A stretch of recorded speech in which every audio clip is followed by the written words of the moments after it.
രാഹുൽ ഈശ്വർ ഇപ്പം ജയിലിൽ നിന്ന് ഇറങ്ങിയതിന് ശേഷം ലേറ്റസ്റ്റ് ആയിട്ട് കഴിഞ്ഞ ദിവസം ഒരു പ്രസ് മീറ്റ് നടത്തിയിട്ടുണ്ടായിരുന്നു. ആ ഒരു പ്രസ് മീറ്റിൽ താൻ പറഞ്ഞ കാര്യങ്ങൾ തന്നെയാണ് നടന്നിട്ടുള്ളത്. ദിലീപിനെ അതുപോലെ തന്നെ രാഹുൽ മാങ്കൂട്ടത്തിനെ സപ്പോർട്ട് ചെയ്തതിൽ ഒരു കുറ്റബോധവും തോന്നുന്നില്ല. താൻ വിചാരിച്ച കണക്ക് തന്നെയാണ് കോടതി അവർക്ക് വിധി കൊടുത്തതും എന്നുള്ള രീതിയിലാണ് രാഹുൽ ഈശ്വർ പറഞ്ഞിട്ടുണ്ടായിരുന്നത്. പറഞ്ഞാനല്ലേ കോടതികൾ പറഞ്ഞത് രാഹുൽ മാങ്കൂട്ടത്തിനെതിരെയുള്ള 2 ഈ വ്യാജ ബലാത്സംഗ പരാതി കേസിൽ, ബാക്കി പരാതി കേസിലല്ല, വ്യാജ ബലാത്സംഗ പരാതി കേസിൽ ഞാൻ പറഞ്ഞാനല്ലേ കോടതി പറഞ്ഞു, സംശയം പ്രകടിപ്പിച്ചു, അത് നിലനിൽക്കില്ലെന്ന് പറഞ്ഞു.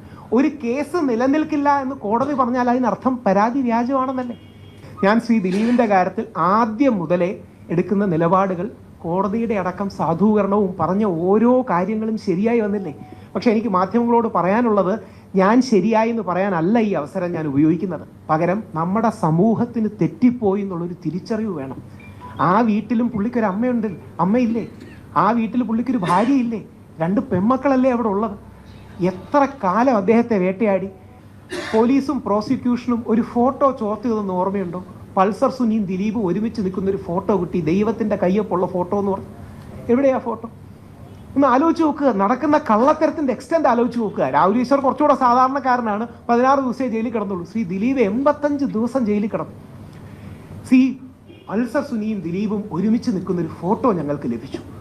ഏത് കോടതിയും ജാമ്യം നിഷേധിക്കില്ലേ? ആ ഫോട്ടോ എന്തായിരുന്നു? ഫോട്ടോഷോപ്പായിരുന്നു. പോലീസുകാർ ഫോട്ടോഷോപ്പ് ചെയ്ത് തുടങ്ങിയാൽ എവിടെ ഈ രാജ്യം ചെന്ന് നിൽക്കും? ഇതായിരുന്നു രാഹുൽ മാങ്കൂട്ടത്തിനെ അതുപോലെ തന്നെ ദിലീപിനെ പറ്റിയൊക്കെ രാഹുൽ ഈശ്വർ പറഞ്ഞിട്ടുണ്ടായിരുന്നത്. താൻ വിചാരിച്ച പോലെ തന്നെയാണ് വിധി വന്നിട്ടുണ്ടായിരുന്നത്. ഇങ്ങനെ ഫേക്കായിട്ടുള്ള കുറേയധികം കേസുകൾ കാരണം അവരുടെ ജീവിതത്തിൽ എന്തുമാത്രം ബുദ്ധിമുട്ടുകൾ ഉണ്ടായി കാണും എന്ന് എല്ലാവരും മനസ്സിലാക്കണം എന്നുള്ളൊരു കാര്യമാണ് രാഹുൽ ഈശ്വർ പറഞ്ഞിട്ടുണ്ടായിരുന്നത്. ഈ ഒരു കാര്യത്തിൽ നിങ്ങളുടെ അഭിപ്രായം എന്താണ് എന്നുള്ളത് മറക്കാതെ കമൻറ്റ് ബോക്സിൽ കമൻ്റായിട്ട് പറയുക.